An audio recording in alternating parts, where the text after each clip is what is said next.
Today is a little different. Today is a little different. Hello. Hello. If you're watching YouTube, you'll see why today is different. Oh, you have ears. I'm just plain Jane. We're talking to each other in person. Like two little kids clearly at the slumber party. Like, we're finally together. Oh my gosh. Now we don't have to look in here. We That's have to so look weird. into each other's eyes. But that's my comfort zone. Okay, well, I guess we'll still look into No, I'll look at you. I'm going to stare into your Sometimes beautiful we'll look eyes. at each other. Sometimes we'll look at the computer. Yeah, We'll figure sometimes it out. we'll dress ourselves in the computer. Wait, your Yes. hair looks beautiful. Oh, thanks. I did it for our event tonight, and I'm waiting for it to like fall out. It's a little, but yeah, sure. I like Thanks. it. Hello. Thank you. Hi. We're here. This is Two Girls, One Ghost. Two Girls, One Ghost. I guess we can't look at each other the whole time. Well, we can kind of angle ourselves. You know what? We're not professionals, as we can tell by our socks on our microphones. Oh, yes. We both forgot filters. And so we're using my socks. I was like, oh, this is fine. I have socks. And Sabrina's like, great. And then I hand them to her. She goes, wait, they're not just white socks. They're like all striped. They're beautiful. I think they are cute. They're our ghosts today. They're from Amazon. I also have this like weird sensation and desire to cheers you with our microphones. Okay. It's going to make a noise. Maybe it I don't didn't, know. though. What if our socks are really effective? Good job, I want to lick this. It just looks a little weird. I just want to like take a little nibble. Well, this is, here we are. Here we are. We are in person together. We're staying at the Ace Hotel downtown. We won't be staying here when this comes out, so we feel comfortable sharing our location. I don't know. I'm assuming this is something that's in all of the Ace hotels, but in the bathrooms here, they have little murderous true crime facts. I did not get one, and I am jealous. Yeah, but I did. And I read you my 1927 familicide murder, basically. Yeah. It's a I had never heard of it before. Well, I kind of thought when I was first looking at it that it was going to tie in to the hotel and they'd say like, and that happened here in this very They had their room." affair here. Yes, Yeah. but no, it was just like, here's a woman who murdered her husband. Learn about it. I was like, okay. Yeah, they tried to get away with how much was it? It was like 1920s. They were trying to get his insurance. 1927. It's like a $90,000 life insurance policy. Yeah, she had an affair with this guy who was a corset seamstress Salesman. or salesman. Corset salesman, which is quite a job. We're butchering this a bit. We are, and it's literally right there. It's four sentences. You could See, but we're lazy. and the problem is too is they placed the plaque too high, so I had to read it before going to the bathroom. You can't actually read it when you're sitting on the toilet. Yeah, yeah. The bathrooms are also in a closet.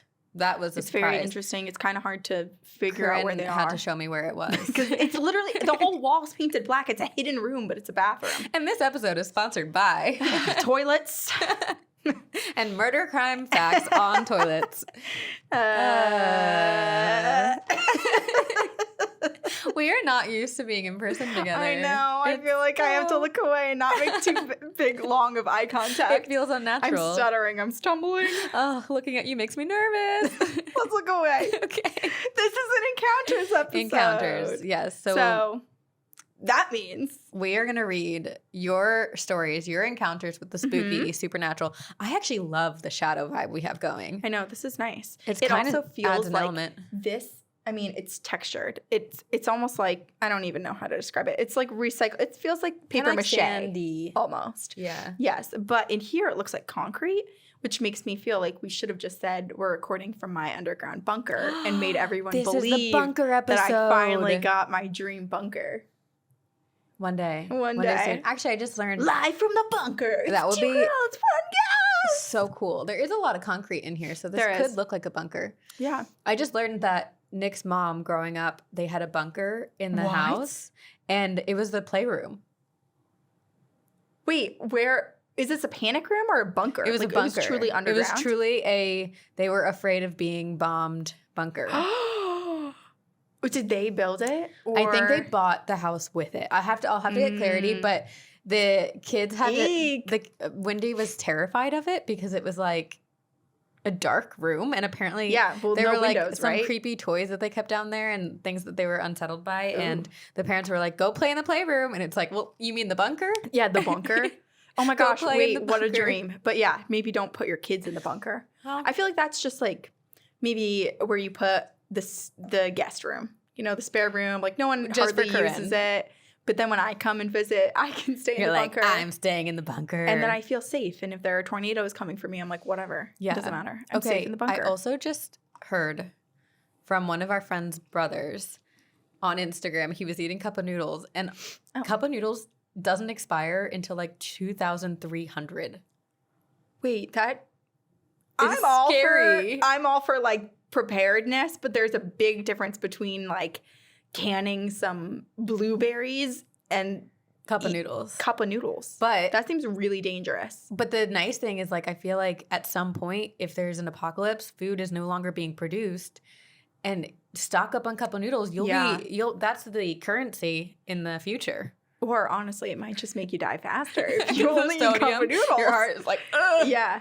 What am I doing? You just need to get enough food to last maybe like 6 months. Yeah. And then have seeds so that you need something to get you through the period where you start beginning to grow your food. Yeah. So what do you like make like a green room? I mean, obviously it can't be a green room, but in your bunker, because I guess like get all of those and lights. Start building things now. Well, see, that's the trouble. Things. It's like if you actually have to live full time in your bunker, that is really difficult for gardening because I always assumed it was like the bunker is like the main spot where you spend most of your time, but you also go out every once in a while to your garden. Right. But it depends on what happens. Like, are there creatures? Yeah. Or is this a quiet place part 2? Right. Or if like the air is no longer breathable. So this means we need we're going real deep here. We need like a bunker mansion. I think we just need to dig a tunnel all the way to the North Pole and enter it and hang out in Middle Earth. Isn't there like some seed storage up in the North Pole because it's like super cold? Or maybe it's Pole. There's one Iceland? In New York, around Geneva, New York. I feel like that might be correct. I don't know. My cousin worked for something that was something like that. Seed storage. Tree grafting, something like. But there's a lot of seed banks all around. Yeah, and they have the seed banks have backups to the seed banks. Yes, too. So we need a backup to our bunker. Yeah, bunker backups. Okay, this is actually going to be a sick subterranean community. I'm getting really into this. We're gonna have a tunnel. We'll have a lazy river that goes around the whole thing. So we can be entertained. We can artificial sun. We're gonna like there's gonna be like light that sun kind of stimulates sun, and there's just like blueberry bushes and different along the way. So you and can they're not just poisonous. Laze away on the river and just like pick some blueberries. So now you just don't even have to think about how the world's ending outside. You can just like chill. Right. This is a vacation. Exactly. So how do we bring this about? Well, I've been buying lottery tickets. I'm fully trying. I'm giving my best effort. I was more like, how do we create the apocalypse so we can live in this bunker? Jesus Christ. This is the yin and yang. This is like, I want the nice stories, and you're like, I want the darkness. But also, like, we can't have the nice underground bunker unless there's an apocalypse. Also, I realized I need to hold my mic different because look at the awkward way I'm holding it. It's like an ice pop. You're like an ice pop. Knit. You really did want to lick it, so. I do. Okay. People would pay for that, I think, to watch that happen. Oh. Add that to my OnlyFans. And your feet have to be, like, up by your head. Oh, okay. And they're barefoot because people just want weird. Both. Well, I think this whole conversation has been a bit weird. No, I think we're totally normal for building my dream bunker. So. Well, now it's my dream too. Okay. Well, let's go buy some shovels. Until then, we will tell you guys what you're actually here for, which is ghost stories sent by yourselves into us. Should I go first? Yeah. Let's do it. Okay. Ah! Ee! Okay. Ooh, ee, ooh, ah, bing, bang, wada, wada, bing, bang. I don't know how to sing that. Oh. It's get ready for our summer camp because those are the types of songs we're going to sing. Oh my gosh. I was such a bad singer at summer camp. I could only do the like, see, now I'm even blanking. Oh, I don't know. It's okay. What is that? But I thought it was one of those things. The thing above your mirror. I thought it was one of those things that like have messages that go across it in that would be cool. Lit up letters. I think it's a light. But I thought you were talking about that little tiny vent, which I'm like, that easily could be where someone hides and they're peering out at you as you changing. Sleep. Yeah. Yeah. Do you like how I effortlessly changed the topic because I didn't know how to sing camp songs? Wow, I didn't. I just was right there with you. Good job, Sabrina. And then I outed myself. Okay. Also, check out my merch. Oh, yes. New merch. Dropping Says Phantoms. August 1st. Yes.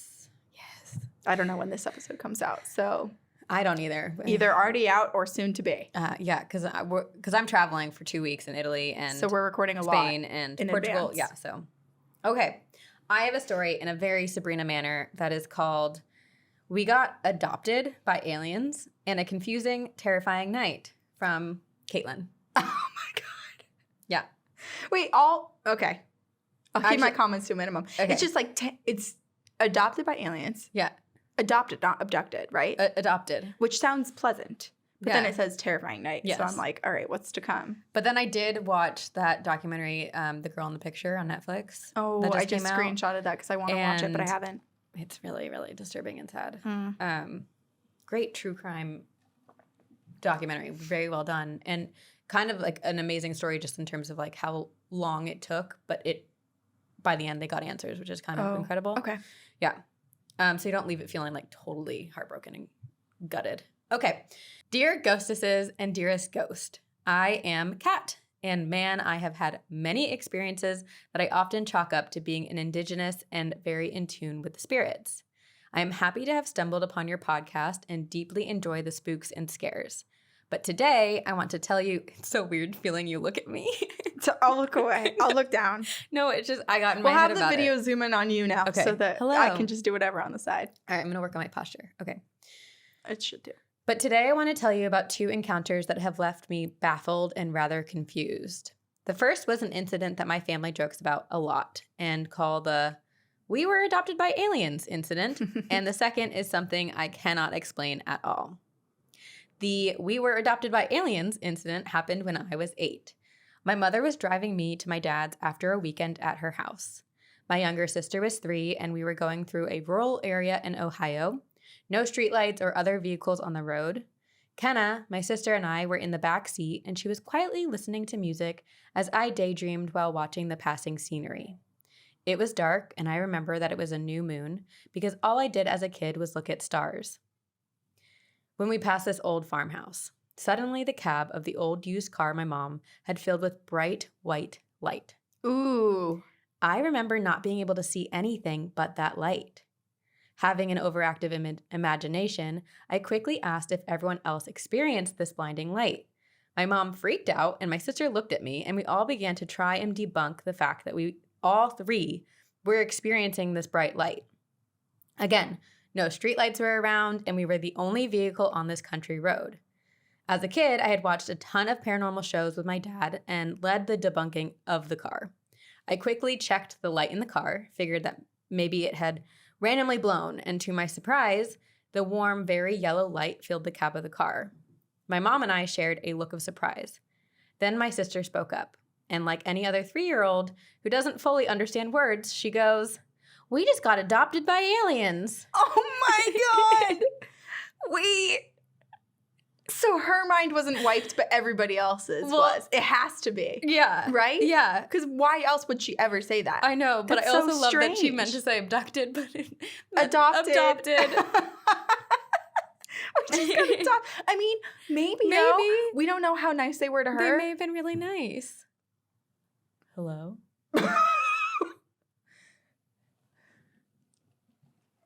That was scary.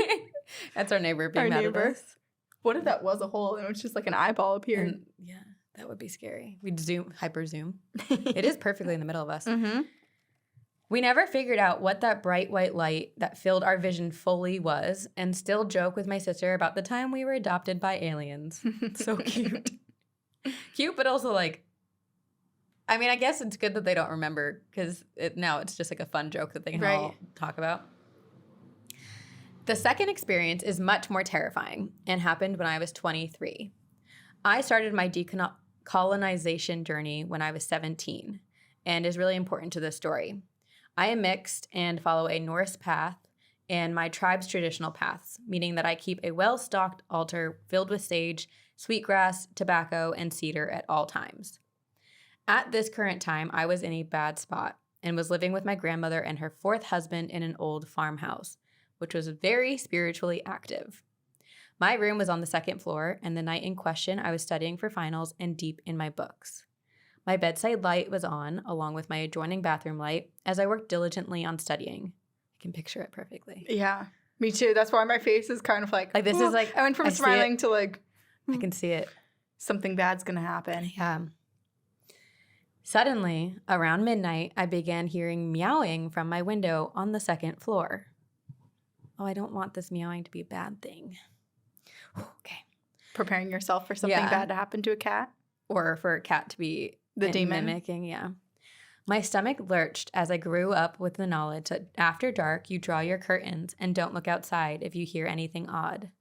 I knew my grandparents didn't have any cats, and that if it was a spirit, that it would know that a cat would be a way to drag me to check outside. Me too, cat. I quickly made sure my door was locked and grabbed my sage and sweetgrass and lit it, cleansing myself and my room. Yet the meowing continued. About an hour into the continuous meowing, I started hearing footsteps going back and forth on the other side of my door. Oh my God. Scary to be like, it was outside and now it's inside. Yeah. For it to move like that. I mean, that's when you know you really shouldn't open your door, right? Yeah. Like, that's the proof that it's not just a kitten. But then you feel trapped because it was just outside and now it's... Yeah, who's to say that? Yeah. I know, why does your bedroom door... prevent it? Yeah, it shouldn't. It shouldn't, right? But Kat did cleanse her space. Oh, true. True. Like any situation with spirits, I tried to debunk the footsteps. This is how that went. My aunt, who I just subtly tried to like hide a burp. Oh, I thought you were wiping your nose on my sock. I was like, well, these were clean, but now they're not. That's worse. I don't know which was worse, actually. Everyone got to see it all, so you're welcome. This is how that went. My aunt, who has 24-hour nursing, never had a nurse in her room past 11 at night. So I knew it wasn't any of the nurses. I had checked on my brother, who was in a deep sleep, before getting deep into my studying. So it wasn't him. My grandmother was asleep in the living room, and her husband was asleep in their room. So I knew I was the only one awake. And the meowing continued at my window, while what sounded like several people walking back and forth in front of my door persisted. Several people. I could see This is kind of reminding me of my childhood home in No. some ways, but we'll talk about that after the story. I could see shadows moving with the footsteps under the crack in my door, and I prayed to the great mystery that my sage and sweetgrass would continue to burn and my lights wouldn't go out as I huddled in my bed surrounded by my study material. Around 2 a.m, the meowing at my window turned into angry yowls. I had begun trying to distract myself, clutching my smoldering bundles of medicines and attempting to study despite the obvious distractions from my window and the hallway outside my door. It is wild that this is just continuing for hours. Right. Every few minutes, thanking my gods and trying to focus on my studies, praying to whatever god would listen, I promised offerings of tobacco as a thanks for my lights never failing me and my bundles of sage and sweetgrass never going out. At about 3 a.m, the yowling stopped at the same time that the footsteps ceased. Breathing a sigh of relief, I did eventually fall asleep. But the craziness is not over. The next morning, I made breakfast for my brother and myself. I asked him if he had heard anything overnight, but he stated that he slept like a rock. Then, walking in, my grandmother's husband looked just as exhausted as I was. The lights kept going out last night, he told me as I gave him some pancakes. And I gave him a confused look because my lights never went out. I told him that, and he looked at me like I was crazy. They went out about 7 times last night, he told me, and I was baffled. When I asked him what time they went out, he told me it was the time that I was locked in my room experiencing the worst paranormal experience of my life, with my lights on the whole time. This is so freaky because they clearly were after Kat, but now I feel bad for the brother just unknowingly being amongst many spirits and demons, just chilling there being like, why is everything flickering? Grandfather was that, and then brother was just sound asleep. I wish I was the brother. Oh, yes. I mean, the whole thing. Yeah. Clearly, everybody else was just exposed to it, but luckily for them, the thing was after Kat, and luckily for Kat had cleansed and cleared and protected thank goodness. The space. So no one else was experiencing as terrible of things. It does remind me of Stranger Things, where when things are happening the upside down, the lights are flickering, but you know, you and I might not necessarily know what's going on, but someone else is having a torturous experience in the upside down. So sorry for them. Okay. I have never figured out what exactly happened. Try as I might, I cannot find other experiences like this online. Needless to say, I left a very hefty offering of tobacco and brought and bought some mead as an offering because my lights did not go out. I love mead. It could have been a windy boy due to height and the fact that it used a sound that could drag me out of my room. Ooh. I also wonder if it was a time slip due to the fact that my lights never went out, but I'm still very confused by the whole situation. Thank you, and I appreciate that you give a platform to share our stories and experiences. These are only a few of what I've experienced. I don't know how to say that. Miigwech? From Kat. Miigwech? It must be a sign off, but I don't know what it means. I don't know, but we should look it up and become let's see. I'll highlight more it. knowledgeable. Look up. Oh, it's a thank you. Oh. Miigwech, thank you prayer. We're looking it up. Please hold.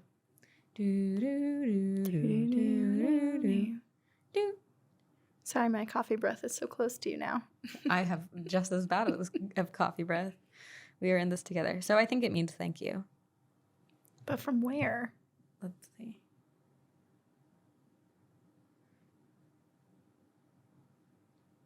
Well, now these are more words I can't say. It means thank you in... Do you want to try? Anishinaabe, also known as the Ojibwa. Okay. Indigenous language. I think I talked about the Ojibwa very briefly when we covered Windy Boys. Oh, that makes sense. Yes, because it's part of... That culture. Yes. Yeah. Originates from there. Yeah. Or at least... I feel like originates is almost the wrong word to use because that insinuates that it was made up by these people, but I feel like it was just discovered and identified. Gotcha. Okay. By them. Okay. Anyway, now we're a little bit smarter. Kat's story. 1% smarter. 1% smarter. Wait, cheers. This is fun. I like being able to cheers our microphones. With our little, I don't know even how to describe these microphones with the socks on them. There's just something about them. I just want to bite it. It is comforting. I like holding it. Yeah, me too.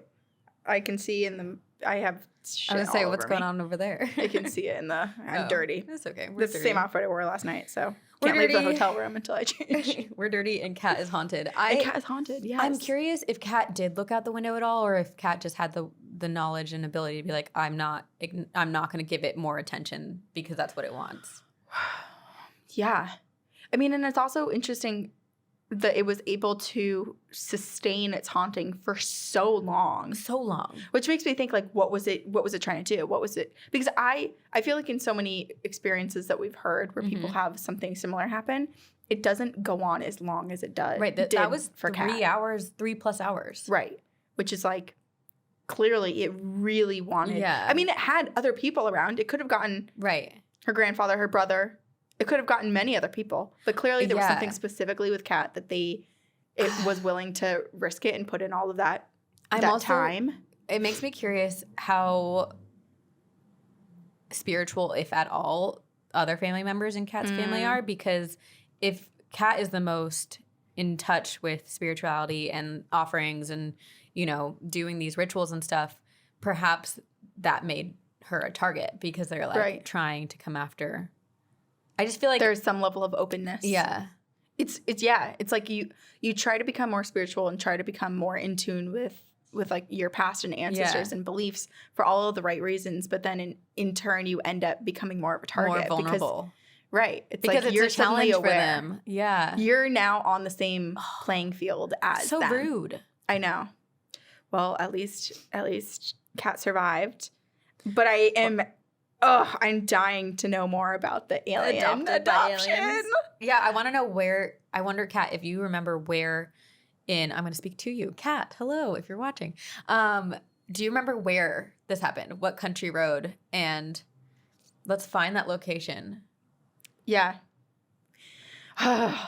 I mean, I feel like aliens are everywhere. So at this point, we should let's just go to Vermont. Let's go where Okay, when I was saying this reminded me a bunch of where I grew up. I think it's because we've never had a windy boy or a pedestrian or whatever that people that we know of. Yeah. But I feel like the country roads and just the pacing and the hauntings outside of bedroom doors happened so much in my where I grew up. Jersey, and too. there are, yeah.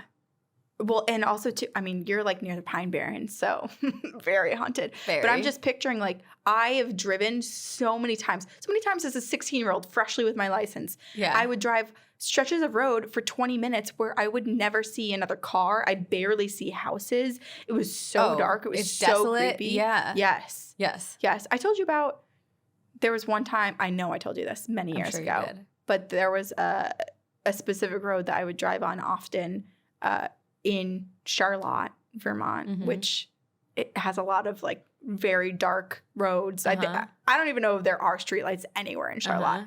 But I had a friend from high school that her and her boyfriend were driving down the road, and an old woman, they panicked because they went around a turn and an old woman was there, and they like slammed on their brakes, hit the old woman. No. And it was a ghost. Just went right through the car. If you told me this, I feel like I'm experiencing it for the first time, so I don't remember. That's horrifying. Yeah, and they were rattled. I remember her telling us, and it was like they didn't. Her boyfriend didn't want to tell anyone because he was really freaked out by it. Because it feels like you actually hit a person. Right. Yeah. I'm just glad that they were together in the car, because imagine doing that alone by yourself, alone. Holy shit. Terrifying. Oh my gosh. Okay. Okay. I have an email from Okay. Breathe in, breathe out. Okay. Hi, Corinne and Sabrina. My name is Janessa, and I've been wanting to share this story ever since I found all of y'all's podcast. I can't read. Anyway, I'm not caught up, but I'm loving every episode. So here it goes. This story has two parts. The first part is spooky. This is for you. And the first part is sweet for me. She didn't assign those for either of us, but I'm assigning them now. Great. Okay. So in the spring of 2016, I was living with my oldest sister, Jennifer, in Austin. Hey, we were just there. Yeah. Which is about 4 hours north of our home in South Texas. Okay. At the time, our grandfather, who we call our Ito, was very sick and had been in and out of the hospital for several months. So we were making frequent trips back home to see him and our family. One night in May, I was sleeping alone in mine and Jen's apartment because she was staying with her girlfriend. And I had a really awful nightmare where I ended up seeing a shriveled-looking crone approaching me, repeating the word death, death, death, over and over. Oh my God. This is the perfect point where in our future show, which we have decided we're making at this very moment, where it cuts to a reenactment of me. I'm getting text messages. I probably shouldn't have. It's just like fully on the screen. Of you in bed and me as a crone. Death, death, death, death. It's just like a quick cut. You know how like Family Guy, they cut to like random like little scenes for 2 seconds? But it's like completely out of place. It's just random. It's like us at a dinner party and then there's like a 10-second like back to us being normal. Oh, yes. So creepy. Yeah. Okay. Death. At that point, I was jolted awake in a panic, and as I was looking around the room, I saw the same wrinkled crone crouching in the corner. Ooh. I tried to shine my cell phone light on the corner of the room, but then she was gone. Still freaking out, I started sobbing. Yeah, I would too. Yeah. And I couldn't sleep for the rest of the night. At this point, I'm going to jump ahead several months to the end of the year around the winter holiday. Me and my sisters were sitting around rehashing the year when one of them mentioned the story about our grandmother, Ita, being startled awake by what she called a la bruja en la rinconada. Wait, so it's the same thing though? I guess. She said, which means, bless you. So sorry. We're mess recording in person. Which means the witch in the corner. Oh. My sisters tried to write it off because our Ida has always been easily spooked by brujas, lechuzas, and the like. But of course, did that sound good? That did sound good. I feel like you redeemed yourself a little bit there. I'm trying to know how to speak Spanish. Okay. But of course I couldn't write it off because of the dream that I had. Yeah. I asked them when she had experienced that, and they said that it was in May, right around the same time I had my experience. Creepy, right? Very. Back to May and to the second part of the story. A couple days after that nightmare, I got a call from Jen that our Ito had been released from hospice back to our parents' house and that we should try to get home ASAP. Jen and I arrived in Laredo Friday evening, and we had lots of other family members in and out of the house trying to spend time with Ito in his last days. That night, many of us spent time with him, holding his hand and listening to worship songs in his room and his and Ida's room. Later, my mom, Jen, and I were all asleep in the den right next to their room. I was on the couch that was diagonally facing the doorway so that I could easily look out and see the space in front of Ito and Ida's room. As in, I could see if anyone entered or exited the room. Oh, no. At some point in the middle of the night, I woke up and drowsily looked out the doorway. I saw one of my uncles, one of Ito's sons, exit the room, and then right behind him, I saw a faint blue mass exit and enter our room. I sat up straighter in the couch, and the blue mass faded as it approached the couch that my mom and I were sleeping on. And a moment later, I heard her chuckle in her sleep. I felt completely calm about it, and I went back to sleep. The next morning, we discovered our Ito had passed away that night. And even though we were all expecting him to go and we knew his suffering and pain had ended, our mourning period was still long and difficult, especially for our Ida. But me and some of my sisters and cousins had visitations from our Ito in our dreams. I had two, actually, and in both dreams he was dressed in blue, either a blue hospital gown or a blue short-sleeved button-down that he often wore in life. He was his old self in my dreams, full of strength and happy and sturdy looking, which is very different from how he was when the illness had, which is very different from how his illness had left him frail and weak. Wait, that makes me so happy that he was so much stronger. Right. Oh. And for some reason, I was thinking that the blue mass following her uncle was going to be something creepy, and But this is sweet. It's so sweet. Yeah. It's clearly Ito. Yeah. Just hanging out with all of the family and spending time with everybody. Aww. I know. I have like chills. And also, but like in the best he way. had passed away that night, so they probably didn't know until the next morning. Right. And I wonder, too, if he had passed in that exact moment. Oh. Or if it was one of those things where, you know, when people are really sick or they're near the end of their life and how they're able to basically be like partially in the spirit world and partially here, and they get to see a lot more. Yeah. I wonder if it was almost like he was still alive, but his spirit was so strongly astral projecting that he was still like very present in his astral body. Well, you know what's interesting is when my grandfather passed away, he was kept on life support and machines until like the morning so we could say goodbye to him. But we kind of think he and his spirit passed on before that. So it's like also very possible that even though your body is still living because machines are keeping it alive, maybe the spirit has already moved on. Well, that kind of, I mean, it's a lot like Insidious, the movie Insidious, where it's like, the scary version, or like an episode of Touched by an Angel, which I feel like I brought up 5 times throughout the lifetime of this podcast. But it's the thing where it's like your spirit and soul sometimes, it might still be technically tethered to the body, but it's not at all present. Yeah. I definitely believe that. Yeah. Because your body's just your shell after all. Or at least I believe that. I believe that too. Yeah. Yeah. So interesting. Okay. Yeah. When I shared the experience with my energy worker, she said that a blue mass that I had often seen is likely his spirit going around and saying goodbye to everybody in the house. I like to think that that's why my mom chuckled in her sleep that night. Aww. He had popped up into her dream to cheer her up and let her know that he was going to go now, but that she would be okay. Oh. My mom, who's always been very dismissive of the spiritual world, says that she never remembers her dreams, and so she doesn't remember that one either. But I still chose to believe. Yes, believe. That was the story surrounding Ito's passing, and I do believe Ida and I had been visited by death herself in the form of the crone/witch. But since she wasn't coming for us, she presented herself as frightening. I don't believe death appeared that way to my Ito when he passed. I believe death looked more like an angel to him, waiting to usher him into the great beyond with peace, since it was his time and he was ready. Yeah. He was a man of immeasurable faith, and I think that he knew, in a sense, what would be waiting for him once he crossed over the threshold of life into death. Thanks for taking the time to read my story. I hope y'all enjoyed it. Stay spooky and see you on the other side. Janessa. Okay. A story that started out so creepy. Right. Death. A creeping crone. Yeah. Turned beautiful. Yeah. And that is so sweet. And I actually had this. Okay. This is a little bit of a tangent. Okay. And I feel like I'm going to ruin the Girl in the Picture documentary to you a little bit. That's okay. I'm still. Okay. I am someone who reads the last page of a book before I start it. Okay. So it's not actually reading anything because this is common knowledge. So the woman in the story was basically kidnapped as a child. Mm. And then she died. And so I was wondering if there are people out there who have been kidnapped or taken at such a young age that when they pass away, do they then get the knowledge of their real family and all of that? And how do you process that, I guess, as a ghost? Right.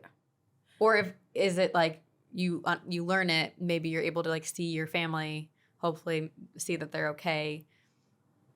I don't know. That's one of the confusing. Trauma. Right. And I imagine that's hard. I'm thinking it from a human standpoint, so I guess I don't know what it's like. I know, that's what I was going to say. It's difficult to know because I feel like the one thing that we said we always know, the one thing we're sure of is that we know nothing about the paranormal. We know nothing about most things, actually. You sound like Gru. We know nothing. But it's one of those things where it's like, what would happen? Because there's so many experiences that people who've had near-death experiences will come back and say, like, you just feel extreme peace. You're totally okay with everything. Things are presented, and they're presented very much as like a fact that has no effect on your emotion. But then there are all of these spirits that feel Hold like grudges. Unfinished business. Exactly. Yeah. Right. These spiteful spirits. Yeah. And so I don't really know what would happen. And I guess it also depends on sort of like your belief of what happens. Right. Or like what the purpose of, do you believe in reincarnation? And if you do, are you here to actually learn something or just experience something? Do you even care about your last life? Or are you like fully prepping for your next one as soon as you move over? I don't really know. We don't know. We know nothing. We know nothing. But I do love this story and that she was able to see his spirit, and it's this like blue mass, and he's in this healthy, stronger form than he was when he passed away, which is just all you can hope for. I love that he entered her mom's dreams too. Like he came out with the uncle, and then just kind of she just watched the blue mass dissipate, and then her mom starts giggling. That's so sweet. So sweet. I love it. I love it. Okay. This is a bit of a longer one. Okay. But and it's from an anonymous listener. It is called "The Watcher Turned Stalker Due to a Family Curse, Attempted Possession." Okay. Also, there's something about someone sending in a story under an anonymous name that makes it so much scarier going into it. I'm like, why? I know. Why can't anyone trace this back to you? It also makes me sad because what if? Well, we'll forward anything if any other listeners have any similar experiences. Like, we'll forward it on. You know, like sometimes it's nice to say your name so that if anyone else has an experience, they can reach out to you. But I guess we never say last names anyway. No, right? Because we keep secrets. Okay, I don't know how to what hand to hold it with. I know it's kind of hard. I miss our stands. Can you believe we used to do this for 2 years just holding it? That's wild. My arm is tired. Yeah. Okay. For as long as I can remember, my family has had an unexplainable attachment that has followed us. When I was about 3 to 4 years of age, I remember this shadow entity type thing always following and lurking in my home. We lived in an apartment complex at the time. Our apartment was set up as a side-by-side duplex since we are in a 3-bedroom that had an upstairs, but other apartments were stacked like what you would think of when mentioning an apartment. Any hoozle, that doesn't really matter. Back to the part where what we actually care about. I remember coming out of my room at 3 or 4 years old, going into the hallway looking towards my mother's room. She used blackout curtains, causing the room to be blanketed in darkness, where this being would be standing in the corner by the head of the bed, able to look into the hallway. Ugh. It was tall and human-shaped, which I suppose could be considered a shadow entity since it lacked any noticeable features. And was a solid black mass, unable to see where its eyes, mouth, and nose, or any of that would be. It bothered me to see it, of course. Unnerving would be a good way to explain it. But being a child, a sassy one at that, I would give it a glare while raising my chin and straightening my posture and just keep going. Almost daring it to do something or even follow me. What a brave 3-year-old. I know. Since I believed I was untouchable because my dad was big and mean when needed. So therefore, that's so cute. It is really cute. So innocent. No one's really strong enough when it comes to the paranormal, right? You can try to be. Try. Therefore, he would protect me even from this thing, and or my mom would do fine until he could get to it. My mom would do fine. After all, parents are there to protect us, and mine were no different from becoming a bear when need be. At the time, the thing didn't feel bad, but it didn't feel good either. It was just there, watching. Eventually, I asked my mom about this thing and explained where I would see it, my interactions with it or lack thereof, and she told me he was just a figment of my imagination, and if I ignored him, then eventually he would go away on his own. I saw it so much, it was just one of those things I became used to. Oh, no. Ignoring this is making him, me scared because it's like once you become buildup. desensitized to it, and you might accidentally let something slip a little further. And if it's doing the same thing over and over, you don't expect it to do anything else. And right. Playing the long game, this demon is. Ignoring him, since he didn't seem to do anything anyways, would just casually appear and watch. So in a way, I was not worried about him. He was just there, not doing anything of an importance, and most importantly, not bothering me. So in turn, I dismissed his presence and accepted my mom's explanation. Looking at him as a thing that just watched me, and since he was part of my imagination anyway, he had no real power. This stalker guy did not stay in my mom's room, though. He would move about the house, showing up in my closet when I would go in for toys, and the room didn't have to be naked of light for him to show. Nor did he stay in the house. He would disappear at times and then come back. There were even times where he would scare me, but I'm not sure he even meant to.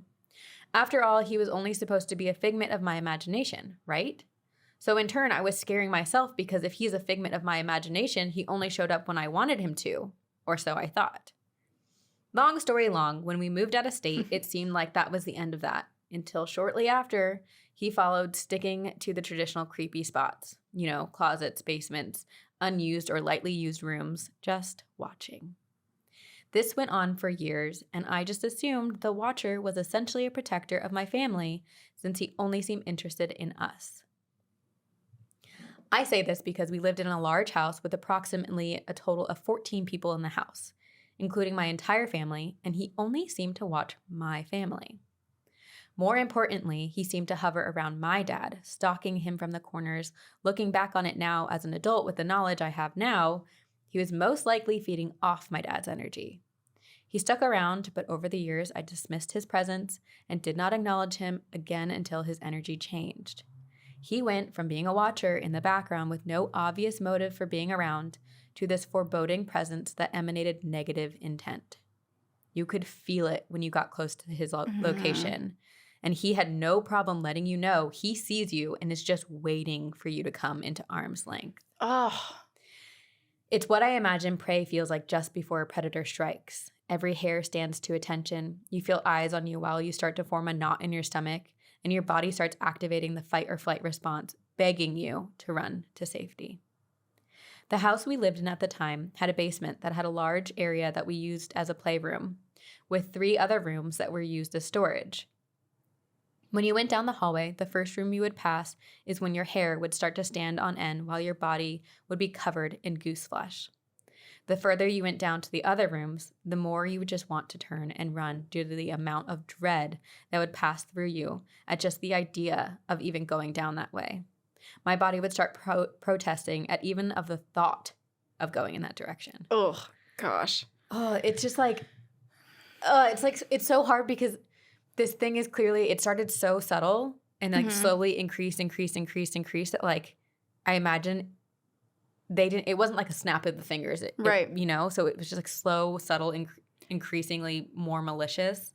Right. I mean, they said it themselves where it's like, it felt so normal and benign, like its presence was just there for so long that they started to think that it was a protector of the family.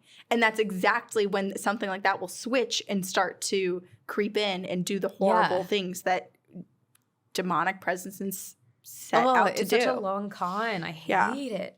But also, like, I feel like there's been many examples of stories that we've read where we're like, come on, demon, be smarter. And finally we're meeting one that is. But we don't like it. And now we're like, shoot, why did you do it so well? Don't be so bad, you bad demon. Okay. It was so bad that during the holiday season, when it was time to get Christmas decor out, we would help We would hold out so long so we wouldn't have to go past that first room. We made quite the fuss about it that my parents even would scold us for being afraid of a dark room. After all, that's what it was supposed to be. That's it, just a dark room. And it's where I became convinced I was the only person who could see him, while my siblings could just feel him. I am curious, like, it sounds like their parents didn't experience it at all. Right. Which is so scary as a child to basically have your parents fully not experience anything and to be like, no, this is happening. And the parents are probably like, oh my gosh, they really spook themselves. Yeah. I'm the oldest of 3, and even my siblings wouldn't go down the hallway even if there was light, because we all know light chases away the boogeyman, of course, but not in this case. We wouldn't even go down that direction to retrieve toys that traveled too far, leaving them until our parents would kick them into the main play area or that we could convince someone else to grab it for us. My parents tended to fight a lot due to my dad being an alcoholic, but it was during this time that it seemed to be at its all-time worst. This is the house he became more abusive towards my mom, physically, mentally, and emotionally. Oh, so sad. Yeah. So, of course, this thing had ample amounts of energy, especially negative energy, to feed off of, growing more and more powerful. This is where I feel like I should warn you and fellow listeners that it will get dark. I will be talking about suicide and suicide ideation, as well as mental, physical, and emotional abuse. We stayed in that house for about a year or so when we moved. I will explain the layout only because it is important to understand for later events. You would walk into the front door, into the living room. To the farthest right corner sat the fireplace and the entryway to go to the dining room. Going to the left, on the wall in the farthest left corner, was a doorway that you walked through and had a staircase for upstairs. I'm just imagining if we were like a documentary or like really high production, that as I explain this, a map of a house would come up and it would like draw where we're saying. It's almost like a Sims. Yeah, so everyone can visualize it. Right. When you went up the stairs, there were 2 rooms. You would hit the landing, look to the left. There was my brother's room to the right and my sisters and I's room there as well. Back to the main level of the house, you walk into the dining room, and there to the left was a door that went to my parents' room, and on the wall next to that was another doorway that would lead to the kitchen. We need the visual. Mm-hmm. Yes. Going to the left, back wall, was another bathroom. Was the bathroom, and going to the right was a doorway that would lead to the basement/outside. When walking out that door, you would be on a large landing with a sort of closet to the left, and then a stairway that when at the bottom, you would get the choice to go left to the basement or right to the back patio in the yard. The thing made its home in that basement, so when you would be on that bottom landing, you could immediately feel the energy. I hate that. That is the fear everyone feels at some point in their life where they start to run up the stairs and it's like, what is going to grab my ankles and drag me back down? Yes. And that's this. It's basically, it's truly there. And this is also like not just because I feel like basements are scary in general, and the idea of like darkness behind you is scary. Mm-hmm. But this is like they have seen, they have felt. Right. There is something there. Whereas I feel like for me growing up, it always felt like something was lurking in the basement and there was negativity, but I had never seen anything. Right. Oh. The door to the basement was weird. Think scary movie. The main character comes upon a wooden door that just seems out of place, and when you open it, you find a victim of some horrid crime. Or Michael waiting like, hey, how you doing? Cool. Well, now I'm going to kill you. Oh, damn, why are you running? I just wanted to play a friendly game of tag, but, with my knife. But then he walks just in his nice old jumpsuit, which a very attractive jumpsuit. I want one. But somehow catches you. Yeah, well, I love this. Okay. I want to reread that because it's very good. Okay, so you open a door. Yes. And I'm standing there. Hello. With a creepy smile. And I'm like, what happened? Hey. Hi. How are you doing? I'm okay. How are you? And you start to run. Oh, no. Well, I'm going to kill you now. Oh, damn, why are you running? I just wanted to play a friendly game with my knife. No one ever wants to play with me. Oh, God. That's all written. This is not from my brain, believe it or not. Are you sure? Wait, isn't this from Anonymous? Is this you? Did you write this to us? That's why you're not saying the name? Sounds like you. Sniffle, sniffle, sigh. That is also written. I hated going down there for anything, and I was not alone in that endeavor. At one point, my sister and I had to go down for something, and then when we turned, we raced back to the stairs, and being older, I would put her between me and the stalker. Oh, very nice. So if he was going to take someone, it would not be me. Things seemed to spiral more in this home. One evening, I was walking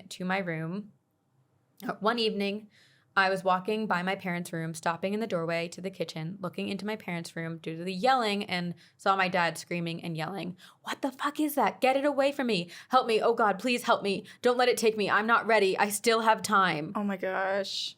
All the while, my chest just got so tight, constricted, feeling the panic that they're feeling. This is also like a horror movie. To peer in.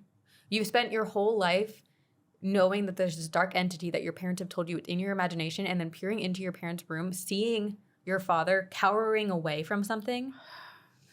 My mom was standing with her hands up, palms out towards my dad, trying to calm him and let him know that there was nothing in the room other than the two of them, which only threw him into further hysterics, yelling at her, pointing, "It's right there. How do you not see it standing in the corner? No, don't touch me." Oh, I just got chills. This is the scariest story I've ever heard. This man was yelling as loud as he could and crying all at the same time while falling all over himself and the bed in an attempt to get away from something he was convinced was coming after him. Well, here's the worst part of all of this, is that the kids all experienced this and had some preparation. The parents, this is like a Band-Aid rip of the most terrifying thing they could ever see just suddenly appearing. Oh my gosh. Ooh. After she finally calmed him down, she saw that I had just witnessed the whole thing. When she came out of her room, I asked what had happened and why my dad was freaking out the way he was and what he was seeing that frightened him so much, which in turn scared me because if he was afraid, then we should all be afraid because he was not the type that spooked easily.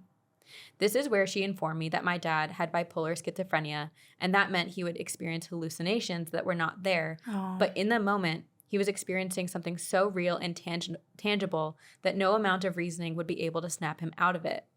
What he experienced was only in his head. Or was it?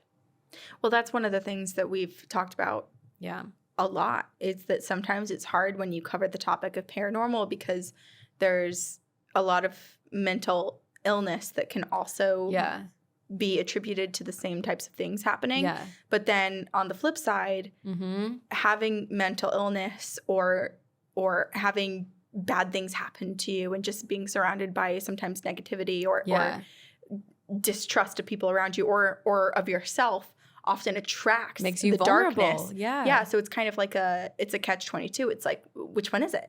Oh my gosh.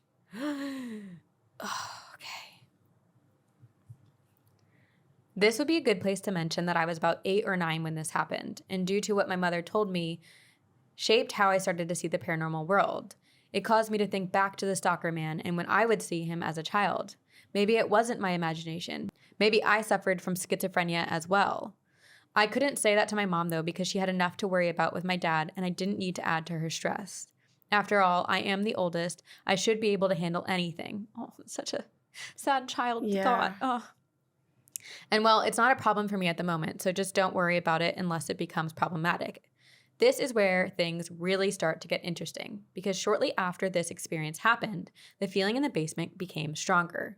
Just walking to the top of the stairs, you could feel the energy waiting for you to go down the stairs, wherever that thing would be, waiting to grab you and drag you into the basement where it was able to do whatever. This energy was so strong and foreboding that it was suffocating. You would literally feel like you were fighting for breath. As an adult, I would compare the experience to a panic attack that dies the minute you either get outside or decide to go back into the house. I started waking up every night between 3 a.m. and 3:30, no matter where I was. My bed was located against a wall, and if I was sitting up, I could look into my brother's room, see out the window, and onto the roof and in the backyard. Well, that's all that should have been in my line of sight. Instead, I would also see a large male figure pacing back and forth, walking to the window, then turning and walking to my room and back again, all while looking at the floor and mumbling. The first time this happened, I sat partially up in my bed looking at him, wondering what in the absolute fuckery is this? Thinking I'm dreaming because no way was there someone able to get into my house. How could they? I mean, we have a dog who would have alerted us to an intruder, causing the entire house to get up and be aware of this person.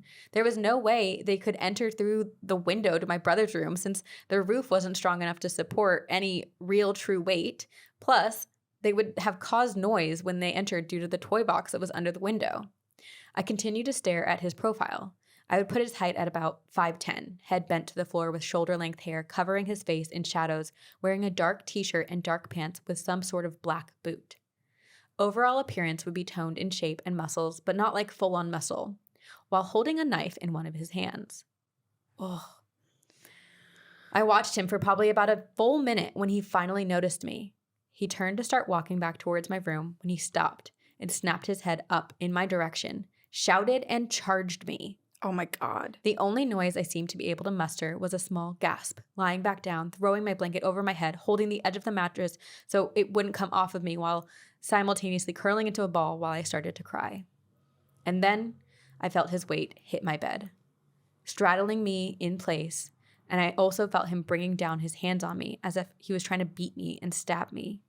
All I could do was squeeze my eyes shut and tell myself, it's okay, this isn't real. You're just having an experience like Daddy did. Just breathe, it will go away. God will protect you. And after a while, I wouldn't feel this weight on me anymore. Mustering all the courage I was able at such a young age, I would slowly start to remove the blanket from my head to see if he was still there. To my surprise, he was actually gone, and I would just pray, thanking God for protecting me, watching over me, and eventually calming down enough to go back to sleep. This became a nightly thing, with one entity or another, pacing back and forth, eventually noticing I see it, and then attacking me while I hid in my bed for prayer, or praying for help. You know what this makes me think? What if this isn't a demon at all? What if there's some weird time slip where there's a wrinkle of time and someone else is experiencing the same thing, like just over and over every single night, of feeling like they're walking into their room and they're seeing this like demonic creature laying on their bed. Like to them, she's a shadow person. But you wouldn't be walking into your room holding a knife, pacing. Unless maybe they did it one day out of complete frustration and then realize that's the only thing that basically like makes the shadow person on their bed go away. And so every single night they're just like, oh my God, I have to do it again. Or there's a demon. I know. I'm just trying to make it not the scariest demon I've ever heard of. I'm like cowering into the wall right now. I know. I never told either of my parents what was happening to me. I didn't want to be looked down on. Not only that, but I felt like somehow I was failing them in a way if I admitted to this weakness as I saw it. I also didn't want people to look at me like I was crazy or somehow at fault for this happening. Oh, that's sad. When I finally opened up about my experience to a friend, they told me that when it happens, to imagine a light coming down to protect you, and if it's something bad, the light would get rid of it and protect me. My grandparents told me to pray, and so I would do both, and it would help. I would still have those experiences every night and eventually would do that light ritual before going to bed, and it started to slow down. If I did it before bed, then I wouldn't see a physical manifestation of beings, but I could still feel their energy. Unfortunately, my dad completed suicide in this home, and a year after that, we moved. You would think this would be the end, but it's not. The new house we moved to, the watcher followed. The experiences became worse, and instead of maybe visits from the dead, we would have physical proof we were not alone. Cabinets in the kitchen would open on their own and bang shut during the witching hour. During the day, my cousin was visiting with my mom in her room, and she was sitting on her bed, my cousin standing next to her. And while they were talking, the mattress by her feet sunk in as though someone just sat. Nope. My cousin said, "Sorry, Auntie, but I'm not stupid," and proceeded to run out of the room. There was a time my cousin and I were in my room, and I told her my goodbyes in a sense because that night I was going to complete suicide. She would not leave me alone, and I just started getting crazy mad. I laid on my bed, and then I'm not even sure how to write this next part. It is so bizarre, and the only way I can properly explain it is that maybe it was an attempted possession. I just started screaming. My cousin is trying to calm me down as I scream at her, and I was just yelling that I wanted to die. Leave me alone. Our sisters are in the room right next to me. Like, in order to get into my room, you needed to walk through my sister's room to get to mine. And neither my sister nor my cousin's sister heard me screaming right next to them. Oh. It wasn't until my cousin walked into my room that she saw the distress of the situation. Alarmed, she asked what was going on and why I was screaming and crying while my other cousin just tried to keep me still. She had no idea that I had been unconsolable for the last 5 minutes and was saying things that just made no sense.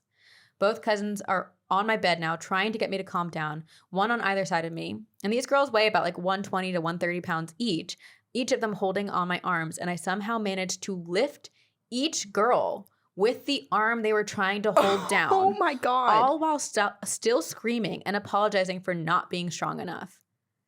That they needed to let me go. Another 5 minutes goes by when my sister walks in, seeing the situation at hand for the first time, and says my name in a questioning manner. I looked over at her and said calmly to go get Mom. Now. She paled and went for my mom, who came into my room, saw me and the two girls, and her strong mom voice yelled, "Enough!" Everything in the room changed. The energy and I just deflated like a balloon on my bed. I have chills. When she asked what happened and what was going on, I was not able to answer her, so the girls had to explain it. I was kicked out of my room and told to go watch a movie of sorts to get my mind off of whatever the hell just happened. This is wild. Whew. Yes. Fast forward again, we moved to another house, and this is where things got even worse. My sister decided it would be okay to play with a Ouija board in a graveyard with her friends. We still had activity in our new home, but I'll send another email explaining those that happened later. The point is that she played and broke essentially every single rule when she played with the Ouija board. They played in a graveyard and never said goodbye, giving who I suspect our stalker a stronger foot holding on this plane.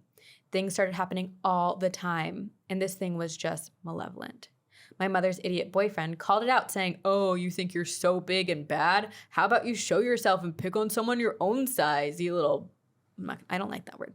And while that night he was attacked by whatever this thing is, my mom and him were watching a movie when she was hugged from behind, dragged up to the head of her bed, part of the way up the wall, while her boyfriend was simultaneously grabbed by the calf and pulled most of the way off the bed. When he was almost off the bed, they were both released and checked his leg for marks, finding 3 scratches that went down his leg. This is so far beyond just like a normal possession case. No. I feel like they should make movies about this place. They should have had this whole family. The whole family and the place exercised 1,000 times. Yes. Yes. Oh my gosh. And it's not even, there's still more. I hope there's like some resolution at the end. I hope. Okay. Starting now is when things became really upbeat in the house. Things just started being upbeat. I don't know if upbeat's the right word for this, because things started being thrown at people. Things would go missing, and the energy of the house was just majorly repressive. It became so bad that my mom stayed with my grandma for a week and a half. She even went to the church to talk to the pastor, trying to get him to come in and do a cleansing or a blessing at the end, because she thought our home was haunted by something bad. The pastor started to laugh her off and asked why she thought that. And when she explained everything that was happening, he advised her to reach out to a specialist because he could not come into the house for fear that whatever it was would attack him and kill him if it let him in the house at all. Okay, so this family's just feeling completely alone and abandoned now. Completely. It's like, hello, isolation. No one's here to help you. No, yeah. My sister ended up in a mental health facility at this time as well, and my mom told him about the erratic behavior she was displaying while in their care. Is this the same sister that played with the Ouija board? He advised that she send my sister a care package and dose everything with holy water. My sister was in the facility for about 2 weeks, and when my mom sent the holy water care package, my sister's behavior was returned to normal, and she was home in 2 weeks. In the meantime, she had also reached out to a local paranormal investigator team who were excited to come and check out my mom's home and perform a cleansing to help us rid this thing. I do love the difference of like the pastor being like, "I'm too scared that this thing's gonna attack and kill me," and the paranormal investigator team being like, "Hell yeah, let's grab let's do it." Long story short, they shit a brick cleansing the house and told her that if it didn't do the trick, then she would need to reach out to someone else because they absolutely refused to come back in the home. Oh, God. She then placed holy relics in every room of the house and put down some ground rules for the normal ghosts in the house. I'm leaving some details out because this is so long as is, but don't worry, I can email more encounters that will fill in some of the time gaps. Yes, my mom's house is still haunted. No, that's sad. She recently went to see a medium who seems legit, and when my mom came in, she was able to explain the layout of her house without any help and talked about my dad as well without any information being given or my mom asking my mom leading questions to get where she could, con my mom.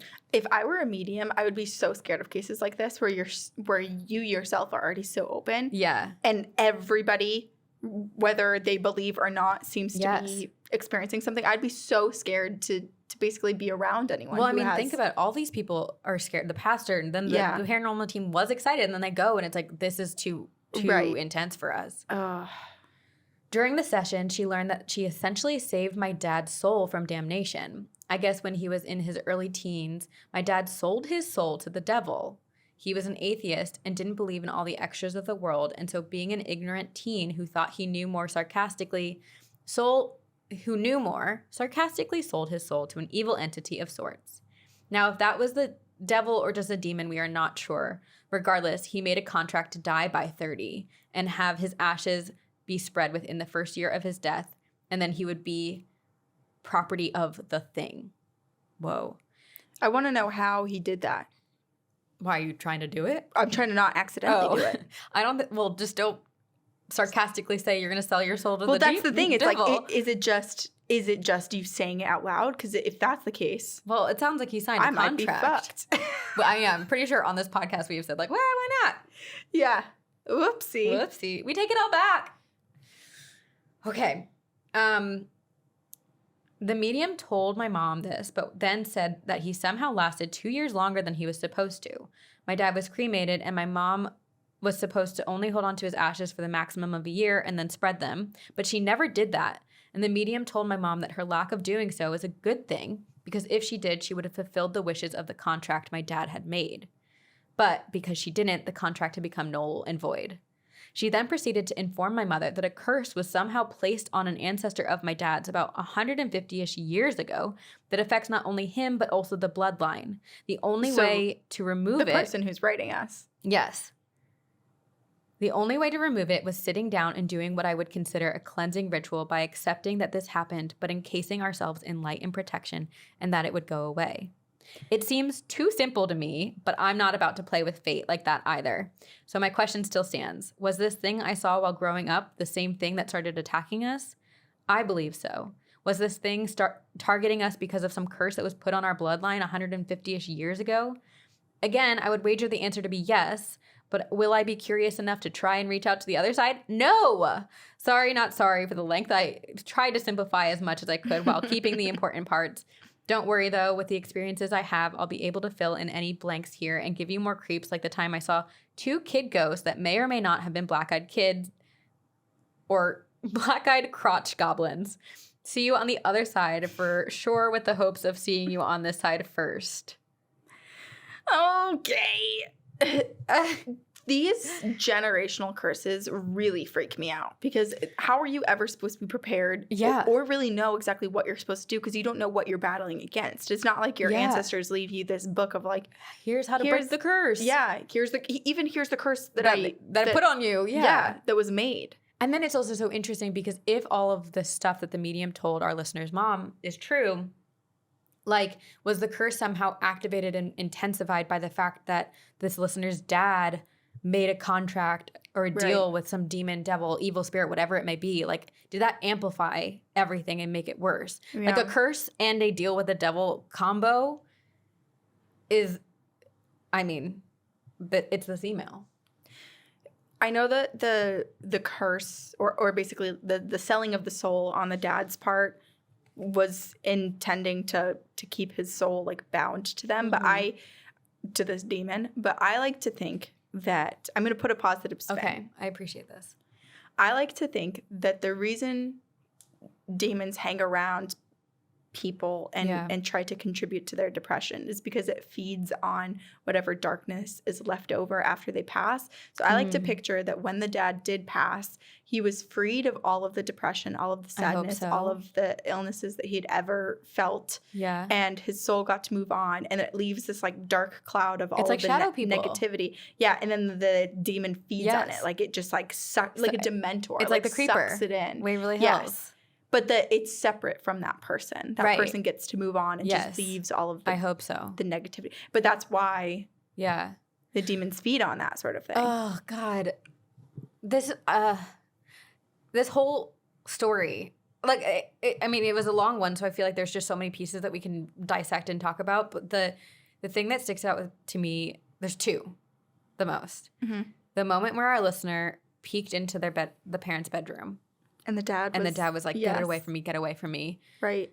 And then the second is when the mom's boyfriend mocked the demon. And then that night she was dragged up the headboard and he was pulled down and had 3 scratches. And the fact that that's happening simultaneously, imagine the like wingspan or just the strength of, because I almost imagine, sometimes I think demons like can just move you and do things without even actually touching you. It's like mind. Oh, probably. Mind control. Sure. Well, also this mom had to experience so much before actually recognizing what was truly happening. Like her children experienced so much, and then her late husband experienced so much. But it's so easy to say it's imagination. It's for the dad's part, it was his mental illness contributing to it. And then for it to allow it to like fester and grow as much as it did, and that be the result on, like, I feel terrible for the mom too, to like basically be like, I could have been prepping for this for years and doing something, but instead I thought it was this other thing. Right. Which is like, this demon was brilliant, unfortunately. The slow con of creeping and just being there, just standing and watching and waiting for its moment to strike. And it just, I mean, it tore apart this family and tried to continue to tear it apart. And I'm really, our listener said that their mom's house is still haunted. Right. So I'm curious what they experienced. I pray that they can fully live soon without any other paranormal activity ever happening. We should do a community cleansing. Yeah. Just direct your energy towards this person. Let's all metaphysically hold hands and send out the good psychically vibrations. Stab this demon. Oh yeah, we'll be the shadow. The repeated shadow figure with the knife is just us. Each night, it's another one of us being. Here's the shadow. Oh yeah, the shadow is good. This is creepy. Wow. Okay. Well, we're gonna have to ask for more because that is. Yeah. Horrifying. Jeez. Okay. It recently hit me that I have some stories that our spooky fam may take a liking to. I've always been sensitive to energies and spirits. My sister Kelsey is sensitive as well. For instance, when I was 4 years old, I remember seeing an older man on the top of our house working on the roof while my sister and I were outside with our parents working in the yard. Kelsey and I asked who that man was, and my parents said they didn't see anyone. Yet Kelsey and I were looking right at him. Oh. Kelsey and I creepy. Asked about this a few years ago, and apparently the previous owner of the house was an older man who died of natural causes. Well, at least it's like a nice man. Right, and he's taking care of the roof work, which is like one of the most dangerous and annoying parts of owning a home. I hope it actually stuck if it's paranormally taking care of the roof work. Right, yeah, if he's truly able to fix things and clean out the gutters. Anyway, I work in an assisted living home in the office, but nonetheless have had my fair share of semi-terrifying events. I started working here at 19 years old as a receptionist, so I do not breach a HIPAA violation. I've changed all of the names in my stories. We're going to out you. Yes. There was a resident who we will call Mary, who was 98 years old and on hospice. She didn't leave her room much, but every so often the caregiver would wheel her out to the lobby to sit by the fireplace, enjoy some coffee, and do a little people watching. I love that. Sounds like a dream day. Yeah. It was around 7:30 p.m., and it was just Mary and me out in the lobby. A very quiet evening. I hear Mary talking, so I walk over to her thinking she's trying to speak to me. I said, "I'm sorry, Mary, I couldn't quite hear you. Is there something I can do for you?" No, she said, I was speaking to the little girl behind you. Of course, with dread, I took a deep sigh, and I'm sure with a tremble in my voice, I said, oh, okay. Well, I'll be right over there if you need me. What a casual response, Alex. Now, I must say I have never seen the ghost children, but many residents, usually on hospice or in further stages of dementia, will complain about the children in their apartment. It's always the children. Ew. So many people are experiencing it. Yes. Wow. That's very creepy. Or that children are keeping them up. Or that they need an extra meal brought to their room for the children. For the children. Well, I hope they're good. They're just like keeping them company. Need little candies for all the kids in my room. Little butterscotches. Yes. Oh, so cute. My grandpa used to keep a bag of the lifesavers in his... the mints? Yes, and we would close the door and go and see the sparks. Oh, the sparks. Yeah, my grandma kept Werther's. Oh, so freaking good. Werther's are so good. So good. Delicious. Yum. No, hungry. That's OnlyFans for people who like tongues. Sabrina's tongue. That's our new podcast. Sabrina's tongue? Yeah. Fans who like tongues? It's just ASMR of you pretending to, or just licking the microphone. I'd go through a lot of microphones. And then, Leia's next to you just meowing. It's like, okay. Right. We're getting into weird territory. What's new?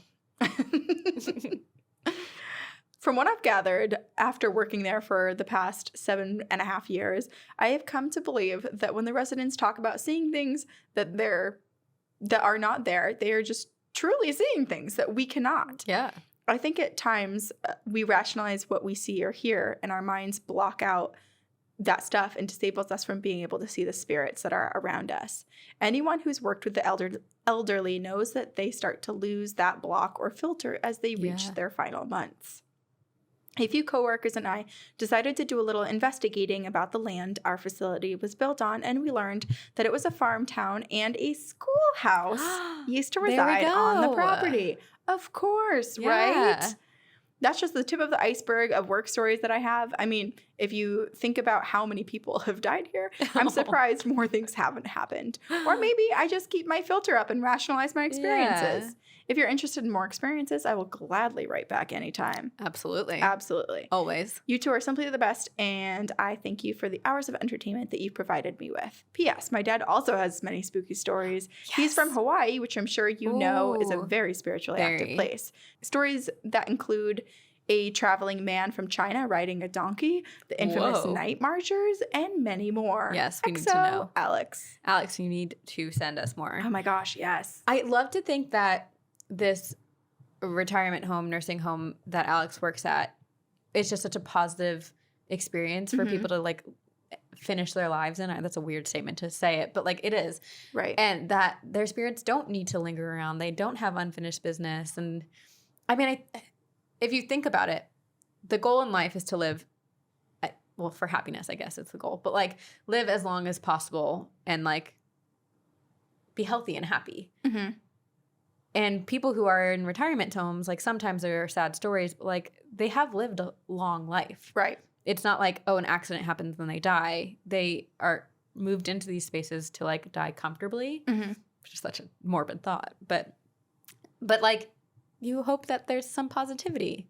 Right. In that life. Like to your point, never in this, I mean, Alex and the people that are working there are the only ones getting spooked by this. Right. The residents there are not spooked. No. They seem to really enjoy hanging Let's out have with dinner. the kids. Yeah. And it's one of the things where like in assisted living facilities, that's a thing where a lot of older people who are there feel very lonely and don't get as much socialization as they're used to. So there are a lot of programs where there's like kids or like daycares or something that are attached to assisted living facilities. But here they don't have to do anything. The ghost children are there. And they are entertaining and they are having fun and they're chilling in their rooms, wandering the halls. Having fun. I'm sure putting on so many talent shows. 1,000. Oh my gosh. Look what I can do. Just all like that. Performing. Yeah. Yeah. That is sweet. Right. And it seems like the people that live there that are reaching that part of their lives don't really realize that they're seeing ghosts. So they're just enjoying all the of children. Young kids just having a ball. Wow. How lovely. That is nice. That's a nice story after. Had to bring us up again. I know. Let's see if I will. Before you bring us down. Yeah, most likely will. Okay, yep. Yep. Okay. Okay. The subject line is Murder Room Beach Stay. And it's from our listener, Sarah. Okay. Morning, ladies from the Sunflower State. What's the Sunflower State? I have no idea. Is it Florida? Georgia? No. I don't know. I don't know. This is beach, so I'm just assuming some are warm. Yes. I'm laying in bed listening to your podcast with my doggo snoring by my side. Yes, I should be getting ready for the day and accomplishing something, but I want to tell you about my first visit to the Gulf Coast of June 2021. So I'll deal with the rest of life after this email. Last June, I took a vacation to Port Arkansas, Texas. This was my first time ever to go see the Gulf Coast, and it was beautiful. We went on a fishing trip. I got completely seasick. 4-foot waves will do that to you. I ate fresh caught seafood waterside, drove around the town on golf carts because it's a cool thing to do there, and stayed at a beautiful historic inn. I planned this trip for me and 2 of my friends, Scott and Jesse. Yes, I was amongst boys. Ew, gross, right? Cuties. I did the best I could planning. I've never planned a vacation. It was a bit out of my element. So let's stop and appreciate how pathetic that last sentence is for a 30-year-old woman to say. I need more vacations in my life. Anywho, I found this historic inn that was close to the port for our fishing trip, yet still close enough to the beach and the food. Yes, the food, it's the most important part, and oh my God, it was amazing. I'll include photos at the end. Did I do a bunch of research on this inn? No, it looked fine, and it was in price. It wasn't like we were going to spend a bunch of time there. Well, I did good. The staff was so nice and gave recommendations on places to eat and visit, and the rooms were nice. They had a very antique vibe, which I enjoyed. And so we're on the last night of our extended weekend stay, total of 3 nights that we stayed. We did try to stay for a 4th, but they were booked.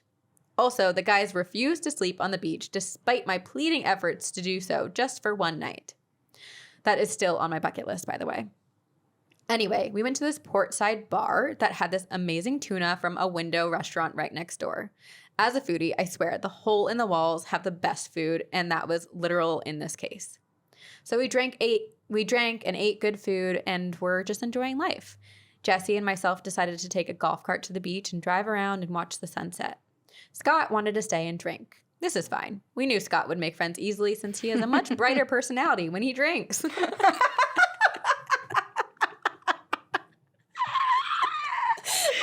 was not expecting the last 3 words to be included in that. That's so funny.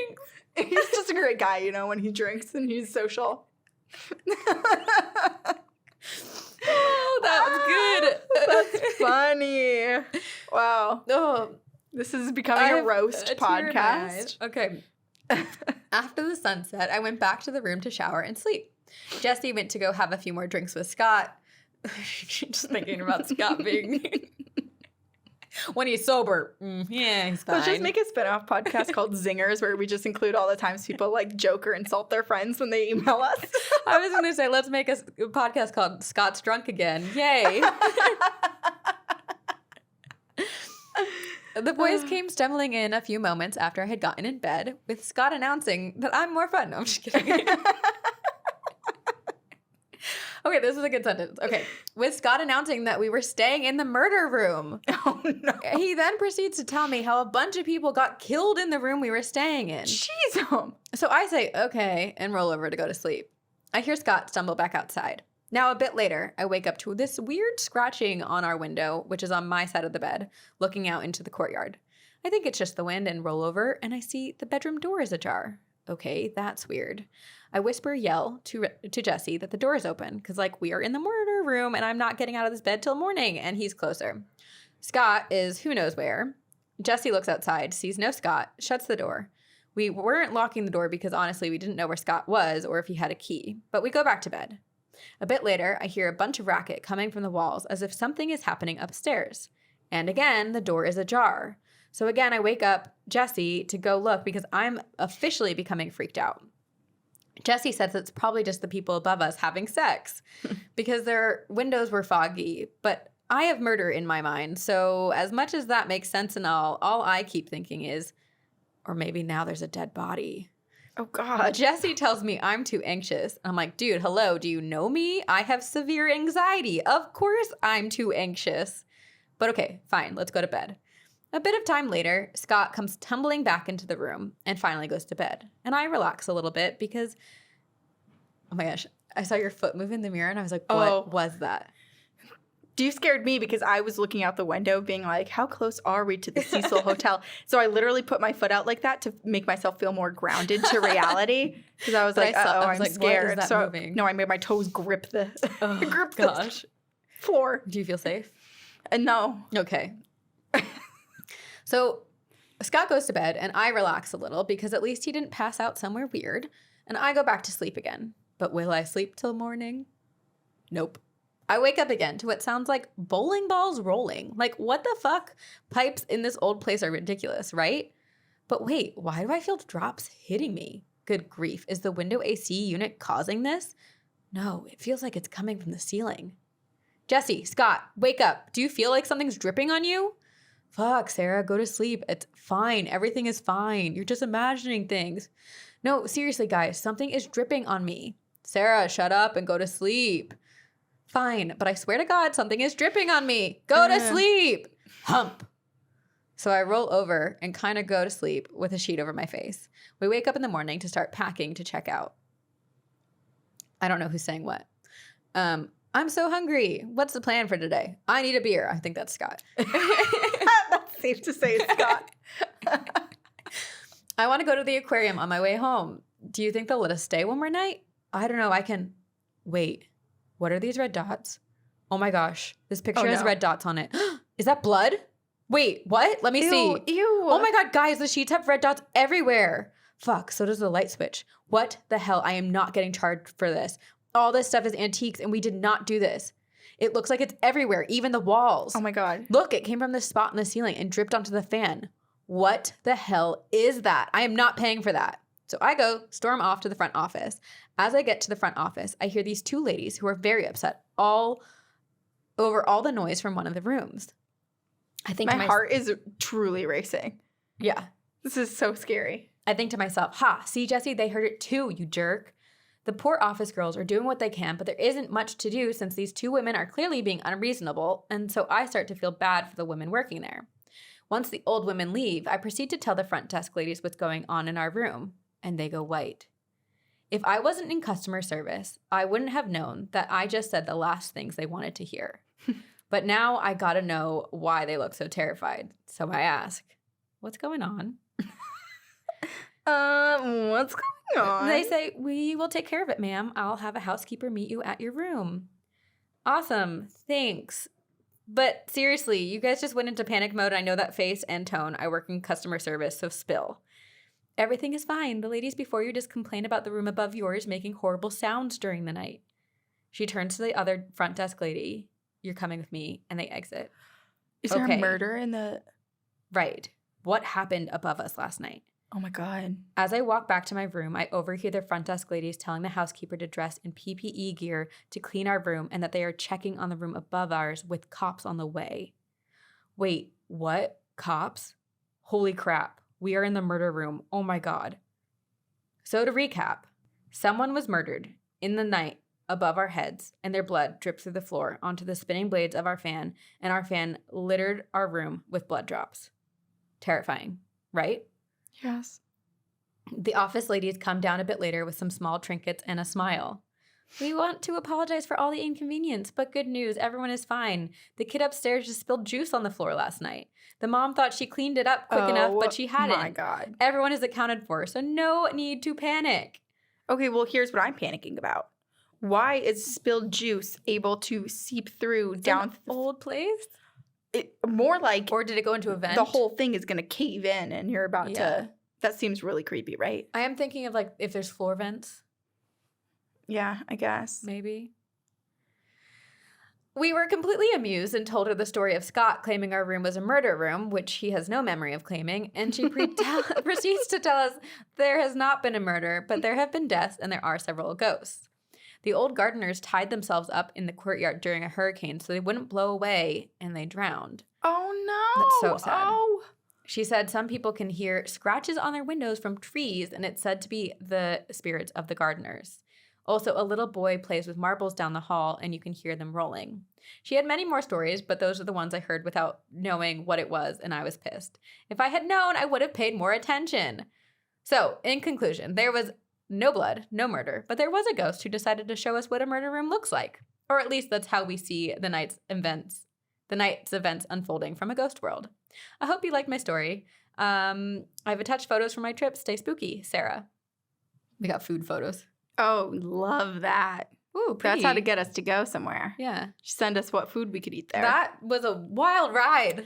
Dude, Scott has got to stop drinking. It makes me think that he was befriending everybody and they were like, we dare you to tell everyone that you're staying with that someone was murdered in that room. Or if, like, he's like, I got this. I also imagine, like, you and I out drinking and we meet someone and we're like, oh, there's like a, because we know, like, we can say, like, it's a ghost. We know something's haunted. Like, it's haunted. And, like, what, like, you and I speculating, well, maybe there was a murder. And then he goes home and tells the people he's staying with. Or, too, like, when you are drunk, sometimes it's hard to tell, especially if you're meeting someone for the first time, if that person's being sarcastic. Yeah, that's true. So maybe someone was like, oh, yeah, that room, like, there was a murder there. There was a murder there. And he's just, like, intoxicated enough where he's like, oh, my God. I'm in. Yeah, the murder. God, someone was murdered there. That is so, so scary. So holy crap. Wild. Oh, my God. I'm very glad it was not a murder. Could you imagine working at the hotel and hearing that and complaints from the person like next door to that room and then complaints from the person below and the red drips? I'm so glad it was not a murder because why were those people being so damn loud in their room too? Enough for everybody to complain. Like, be quiet. Well, if it's a kid dropping juice and like running around, control your child. You're in the safety of your own room. Did you not jump on the beds as a kid at hotels? That was the first thing I did because I wasn't allowed to jump on my bed at my own home, but hotel rooms. Yeah. Absolutely. Yeah, maybe a little bit. I definitely grew up with parents that were like, be quiet.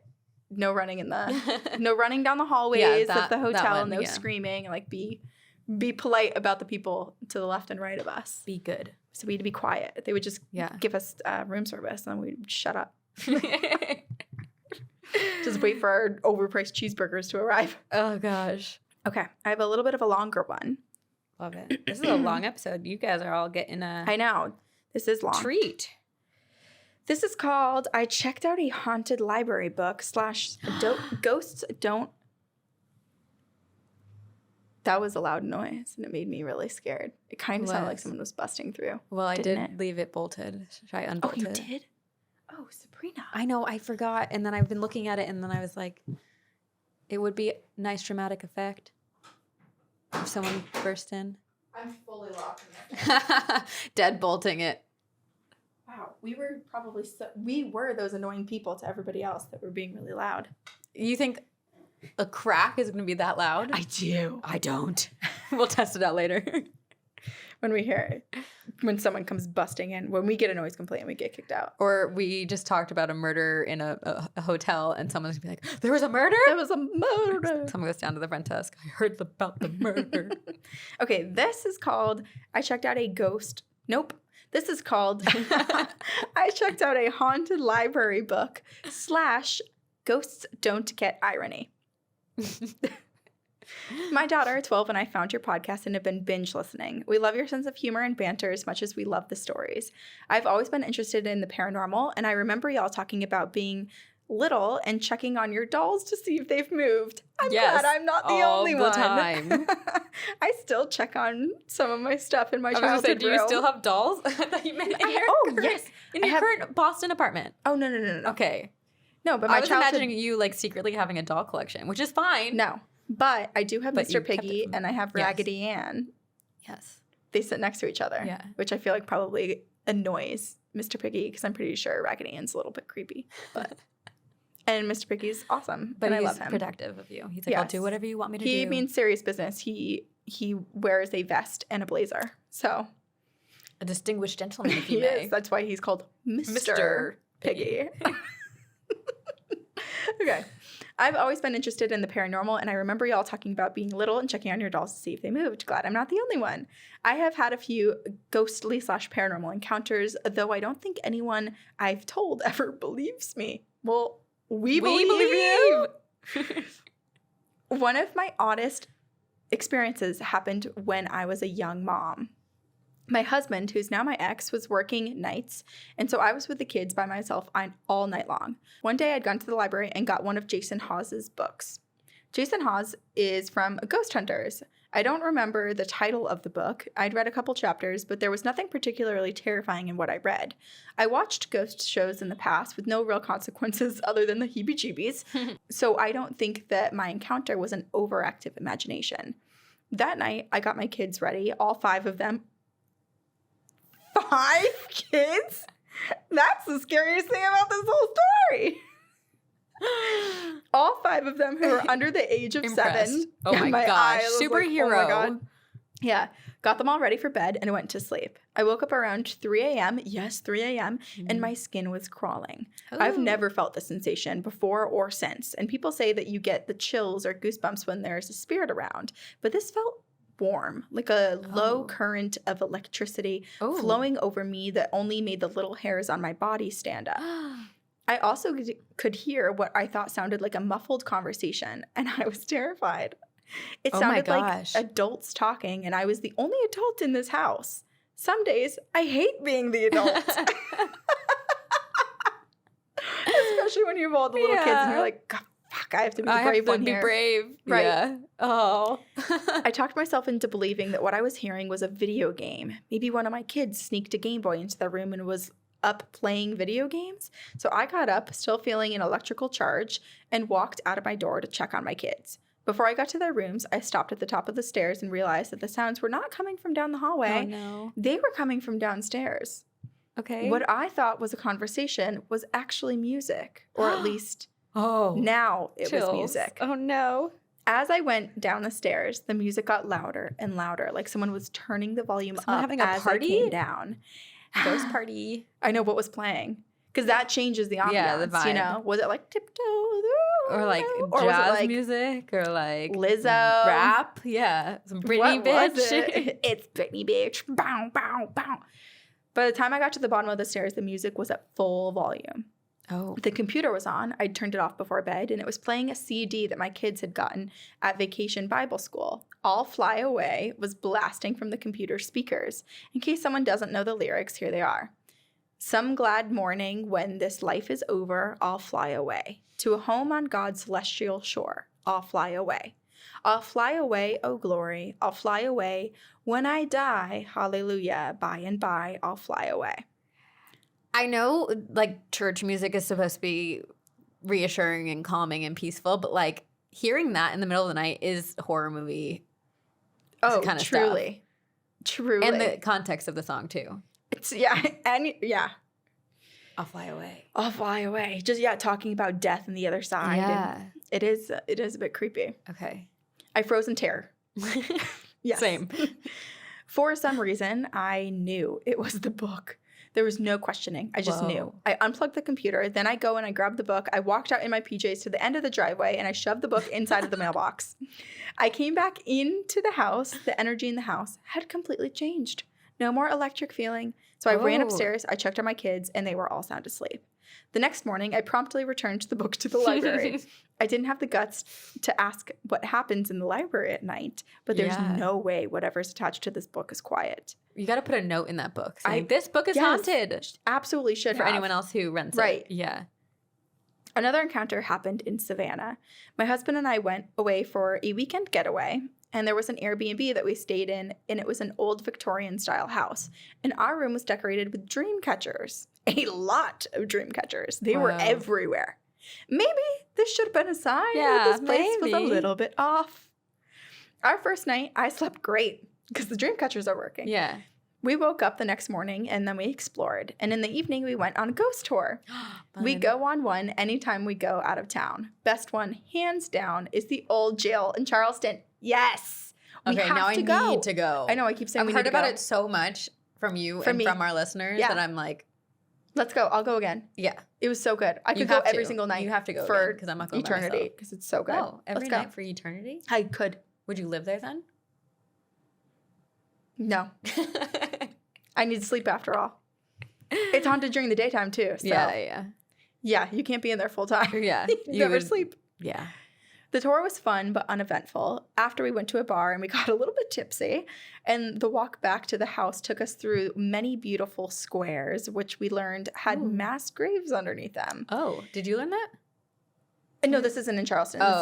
She was just saying that, that they do a lot the best one that they did was at the old jail in Charleston, South Carolina, but this was a different place. Okay. I'm here. We started talking about the ghost tour, and our conversation turned to ghost adventures. My husband thinks it's funny to make fun of Zach Bagans, so he was shouting out that the ghost should come so they could fight him. I mean, that's what Zach does. He was doing his impression of Zach, and it was not really supposed to be an invitation. No. But it proved to be a mistake. I guess ghosts don't get that type of humor. I also like to imagine that Zach has this, like, connection to the other side, and he's like, he sits down all of his ghosts and all the demons. He goes, listen, I know people make fun of me. Let's teach them not to. Yeah. So if they make fun of me and mock me, go. You have permission. Say boo. Touch the back of someone's earlobe. Flick. Oh, that's what I'm going to do if I'm a ghost. I'm just going to flick people's earlobes, and they're going to be like, why does my earlobe keep doing that? Yeah. You're good at that. I know. He deserved it's immature. it. He deserved it. I'll never do it again. I'll do worse things. Okay, good. Okay. It proved to be a mistake. I guess ghosts don't get that type of humor. We fell asleep that night, and I woke up to a loud bang that came from inside of the room. My heart was pounding. My husband kind of stirred, but then just went back to sleep. I stayed awake for the rest of the night, and for hours, I heard footsteps going up and down the hallway outside of our room. Not light footsteps, but heavy, like someone was stomping up and down the halls in boots. The next day, I told my husband what was going on, and he brushed it off. He said that someone was probably just checking in late for hours in the middle of the night. Stomping around. I also tried to find what made the loud bang from inside of our room. The shampoo bottle had fallen to the shower floor. That can't happen, or that can happen on its own. So I put it back on the shelf and I pushed it off, but that wasn't the right sound. Then I played with the bathroom door. I slammed it shut. But that wasn't really the right sound either. I love this experimentation. Investigating. Yeah. Yes, exactly. The door had a hook and eye latch, and instead, that was in place of a doorknob. I replaced the hook so that it was standing up, and I slammed the door. That was it. Exactly. Someone had slammed our bathroom door in the middle of the night after pushing the hook up. I guess to make it extra loud. My mom grew up in Savannah, and when I told her what happened, she asked what street the house was on. Okay, so they were in Savannah. So this is like the most haunted place. When I told her, she just said, huh, and then wouldn't elaborate. She doesn't like to talk about ghosts. Also, when I was in college, I lived in an apartment with a couple of other girls. I had a lot of nightmares, sleep paralysis with the old hag and demons, and felt uneasy. There's a lot of like crones in this episode. And felt uneasy when I was by myself there. One day, when I was at a friend's house, they were reorganizing their kitchen and asked if I wanted their food processor. I accepted it, and when I went back to the apartment, I set it in a chair in my room rather than taking it into the kitchen. My roommates went home for the weekend, so I was there all by myself. I watched some TV, and then I went to bed, and in the middle of the night, I woke up to a loud crash. I was too scared to go investigate, and I waited until it was light outside to get out of bed. And when I looked around the room, the food processor was on the other side of the room from where I had set it in the chair. There's no way it could have fallen off the chair and landed 10 feet away. Here. Yeah. Whoa. This is Weeva from Brianna, who does not want to believe in ghosts. Yeah. But this reminds me of when we were living together, Brianna and I, and she put my camera in the middle of the kitchen table and heard a noise and went out, and it was fully moved into the living room and was sitting on the middle of the living room was floor. There. Yeah, she was alone. She was like, ooh, dang it. She was like, there's a ghost, but this is the last time I will ever say that there is. Never admit it again. Yeah. I've also had a few premonition dreams, one about my friend's parents. I was really close to them growing up, and a few years ago, I dreamed that they were fighting, and it was very vivid and very unsettling. I called my friend, and I told her about it, but she said everything was fine. A year or so later, when we were talking, she mentioned that her parents were not getting along because her grandmother moved in with them. She had Alzheimer's and was mean to her daughter-in-law. Aww. It was apparently bad enough that they started talking about separating. I immediately thought of my dream, and she didn't remember me telling her about it, or she didn't want to remember it because it was kind of freaky. Other dreams I had are not so benign. Oh, gosh. I've often dreamed of the Hat Man. He would come and stand in my doorway and watch me sleep. And when I would wake up, he would just stand there. He never came into my room except for one time when I was in high school. I woke up and I saw him in my room this time. I jumped out of bed and I ran into my mom's room. I wouldn't go back in there until she checked my closet and under my bed. I sincerely thought that someone had broken in and was standing in my room. That's so unsettling. What's worse? I mean, yeah. I guess a real human is possibly worse just because, like, that's so threatening. But based on this whole episode, I think we're realizing. I know that spirits can do many, many things and are quite horrible powerful. Things. Yes. And also it's just scary. I mean, this is proof of how real this experience was, that she actually thought it was a person. Yes. It's not just like a glimpse of a shadow saying, oh, what, did I just see a spirit? Actually, I just got freaked out because I just saw your reflection and my reflection in the TV behind us. And I was like, oh no, we have shadow people now. This is a new environment for us. We're not used to recording in this. Yeah. Okay. So a recent nightmare was at another Airbnb. Y'all, over the bed was a mirror. Why would someone do that? I went to sleep that night and I had a nightmare that a man came through the mirror and grabbed me. I can describe in detail what the man looked like. It was so vivid, and I ran out of the room and I slept on the couch. My non-scary ghost story / dream is about my grandmother. Okay. Before I got a divorce, I was extremely depressed and I felt really alone. Many nights I cried myself to sleep. One night, my grandmother came through to me in a dream, at least I think it was a dream, and she sat down on my bed, she held my hand, and she said everything would be okay. She sat with me for a long time, and it was so comforting and still makes my chest tight when I think about it. When I told my mom about it, my mom cried. Aww. Maybe she came to my mom too.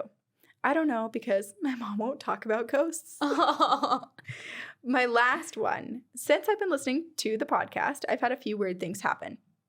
I'll preface this by saying that I've listened to many podcasts before. I never really had any issues with my phone. Sorry. Oh, Sven's at it again. This time. I was cleaning my bathroom while listening. I don't remember which episode, but the podcast kept pausing. I would stop cleaning, I would press play, and then a few minutes later, it would pause. Sven! Come on! Let people listen. Actually, this kind of helps our reputation, I think. It does, but, like, let people listen. Except for all the people that are like, I have to take a break, never mind. Yeah, that's true. I'm too scared. I would stop cleaning, press play, and then a few minutes later, it would pause again. Then the speed started changing. I would change it back to normal, and it would stay normal for a while, and then it would speed back up again. At least it's not the really slow. The slow, where we sound drunk. Yes. My daughter came in the bathroom, and I told her what was happening, and I sort of jokingly, sort of not jokingly, said to the empty room that I didn't think it was funny and to stop. And it did. For that day. Oh, it still happens from time to time, but only when I listen to TGOG. Sometimes it not only stops, but it kicks me out of the podcast app and won't let me back in. Okay, see, now I'm like, okay, I think there's two things happening. We are haunted, and we have Sven who, like, comes and pays people visits and is, like, you know, a nice spirit. But then I also think there's, like, someone sent a bad spirit towards us and is hexing us and is like, make sure that no one listens to their podcast. Or do you think it's just people live in really haunted places and don't really realize it, and there's other spirits that are getting too scared? Or like, I don't want you to get any ideas I like that about better. this. And they're like touching the app, trying to figure out like, pause it. Yeah. Ooh, this one's scary. This one's too scary. No, thank you. They're outing the secrets of the universe. Yeah. Stop it. Stop. They're too smart for their own good. Don't let them share this information with anyone. She says, I'll tap the app icon and it will act like it's going to open, but then it closes. Oh my gosh. Anyway, I love your podcast. I love hearing everyone's stories. It makes me feel less crazy. Stay spooky, my friends, and I'll see you on the other side.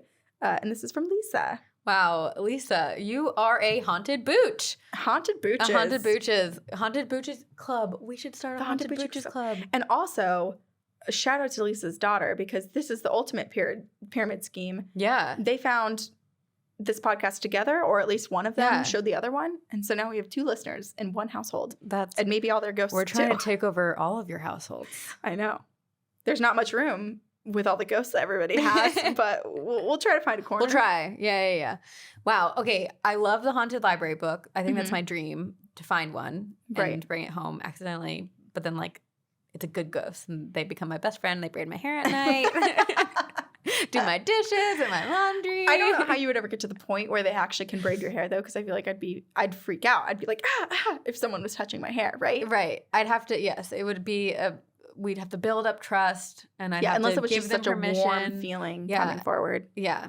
Yes. We'd have to be working together for that to work. Right. But wow. I mean, I don't even know where to. Oh, man down. The ghost did it. Not human error. No. Blame it on the ghost. I blame it on the ghost. Yeah, I mean, truly, I don't even know where to begin either, because each paragraph is a new haunting. Yeah. In this email. It just, like, Lisa's whole life is right. She's followed by ghosts. I do love the one where Lisa dreamt about, or had a dream with her grandmother, and her grandmother came to visit her when she was in a really low place. I think I'm going to be sad for a second. When I'm depressed, I often call upon my loved ones, and they do not come. They do come, just not when you call upon them. Yeah, but I'm they like, just I you from time to time. You guys, I need you. And they're watching, they're like, she could be lower. I just wait. I don't know. You're like, what? Sometimes but then I also have this thought of, like, well, I hope that their spirits have moved on, and maybe they've been reincarnated so that their spirits are not able to watch over me right now. Yeah, that's a nice thought. Well, it's the only reason. It's what I have to tell myself to be like, this is why they're not coming to me. Why are they coming? Yeah. They'll come, I'm sure. Yeah. They'll come forward. Maybe. I do wonder, Lisa, you'll have to tell us if your daughter or any of your other 4 children have any experiences. Yeah. Because it sounds like your house is plenty haunted.